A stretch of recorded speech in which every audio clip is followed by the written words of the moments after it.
At 63, I signed the divorce papers, and instead of fear closing in, a clear, slow breath returned like a window long painted shut finally opening.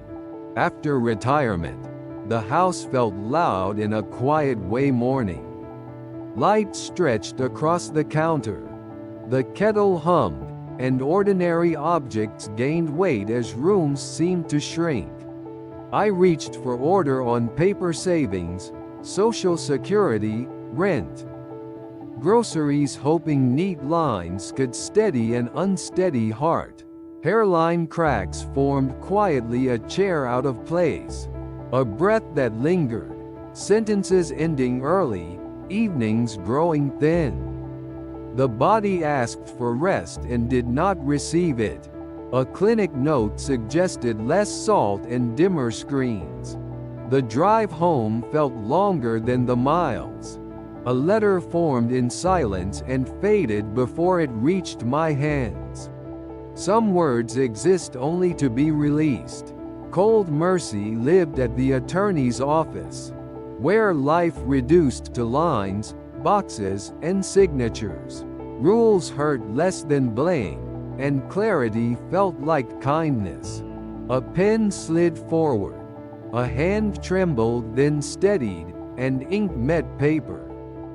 Outside, the wind was sharp and clean, and my footsteps sounded like they belonged to me again. A small studio behind a thrift store held a used lamp and a new mug. Steam rose from instant soup and stung the eyes. A smaller space asked for smaller routines: breathe, walk, sleep. A morning list: library card, groceries, utility calls added a rail to hold. Lists did not cure loneliness, they made it measurable and movable. The same loop each morning drew its own map: 2 blocks to the library, 1 to the park. Low-sodium recipes gathered pencil marks in a notebook.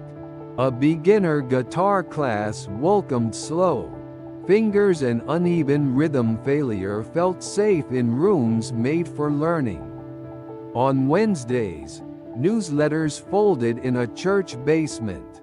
Old skills stretched awake. A week later, a small deposit landed. Good weight, because purpose sits differently than worry and tends to stay longer.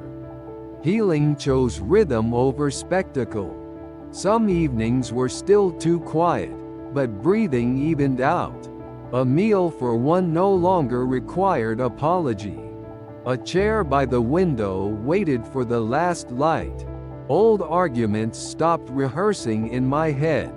Postcards carried small sightings: robins in the grass, a hawk over Main Street. Happiness did not ask to be proven. It asked to be practiced in small pieces: clean sheets. An early bedtime. A returned call. A simple song learned slowly and finished anyway. At 63, life did not end. A window meant to open finally moved slowly at first, then all at once. Air entered and settled where it had been missing. The chest loosened. The room felt larger without changing size, and morning arrived with enough quiet to begin again. If your chest feels tight tonight, trust that breath returns softly. Sometimes in parts, but it returns.